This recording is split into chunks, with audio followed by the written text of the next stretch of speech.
Kolkata police RG Kar police ফাঁড়ির পক্ষ থেকে সমস্ত পেশেন্ট পার্টিকে সতর্ক করা হচ্ছে, টাকা পয়সা, ব্যাগ, মোবাইল ফোন সবাই সাবধানে রাখবেন। কোনো অপরিচিত ব্যক্তিকে মোবাইল ফোন দেবেন না, কোনো অপরিচিত ব্যক্তির দায়িত্ব দেবেন না। পকেট মার হইতে সাবধান। বড় বলে কেউ প্রভাবিত হয়ে হাসপাতালের বাইরে যাবেন না। ব্যবস্থা হয়ে তাকে কোনো ব্যক্তি ভর্তি করিয়ে দেবে বা MRI, digital X-ray, endoscopy, ECG, ultrasonography, CT scan, বিভিন্ন ধরনের রক্ত পরীক্ষা তাড়াতাড়ি একদিনে করিয়ে দেবে। ভাববেন সেইজন প্রতারক।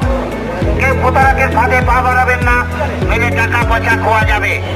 দালাল চক্র হইতে সাবধান, সবাই সতর্কভাবে থাকবেন।